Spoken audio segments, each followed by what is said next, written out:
Balete. Naniniwala ba kayo sa mga kapabulag na nangyayari sa puno ng Balete? Mga kwentong hindi ka panipaniwala, ngunit ito ay totoong nangyayari. Maraming mga naniniwala, ngunit marami din ang hindi. Ano nga ba talagang totoo?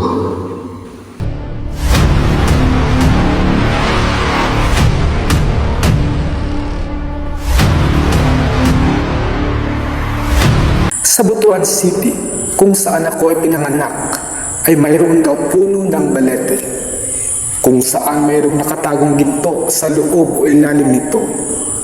Ito ay ayon sa aking lumad na lolo at lola na lumaki at nagkamuwang sa baryo ng San Vicente.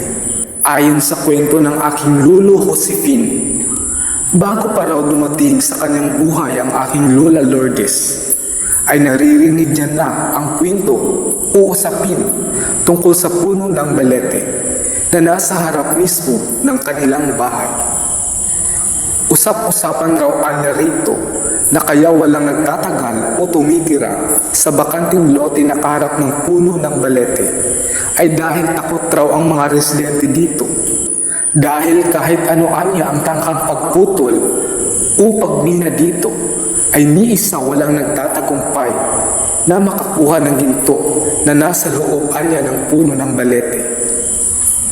Kahit anya ang pagtatangkang pagputol sa kahoy ng balete ay hindi sila nagtatagumpay.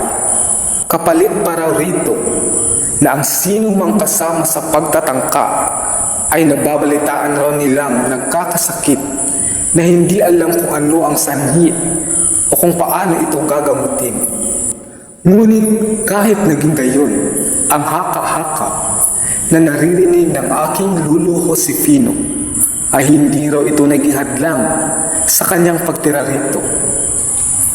Dahil sabi pa kanya niya ay swerte raw ang baryong iyon dahil doon niya nakilala ang aking lola na si Lola Lourdes. Kwento pa ng aking Lola Lourdes, naging masaya pa raw ang kanilang naging pamumuhay dahil alam niyang may mga engkanto o maligno na nasa loob ng puno ang palaging nagbabantay sa kanya tuwing wala ang aking lolo na si Lolo Josefino. Siya daw ay nagiging panatag dahil alam niyang mayroong nakadungaw at mayroong nagbabantay sa kanya sa gabi-gabi. Dagdag pa ng aking pagsisiyasa, kwento pa ng aking lola, mayroon daw palaging tumatawag sa kanya kahit alam niyang hindi yun ang aking lolo dahil ito'y nasa trabaho. Mayroon daw anyang nagtatawanan sa loob ng kanilang higaan o sa loob ng kanilang kwarto.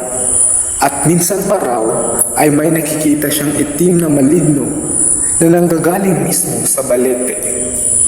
Pero hindi raw ito naging hadlang o dahilan para matakot siya at lumipat ng tahanan. Sa halip, kinakausap pa raw niya ang mga maligno na nakatira sa puno ng balete at iniimbitahan lagi tuwing sila ay kumakain. Dahil naniniwala raw ang aking lola at lolo na kapag mabait ka sa kanila ay magiging mabait din sila sa iyo. Ito ang aking mga impormasyong nalaman tungkol sa puno ng balete na isinalisay ng aking lolo Josefino at Lola Lourdes noong kapanahunan pa nila. Subalit, sabi nila ay ito'y haka-haka lamang, pero naniniwala ang aking lola at lolo na ito'y nangyayari sa totoong buhay. Iyon lamang po.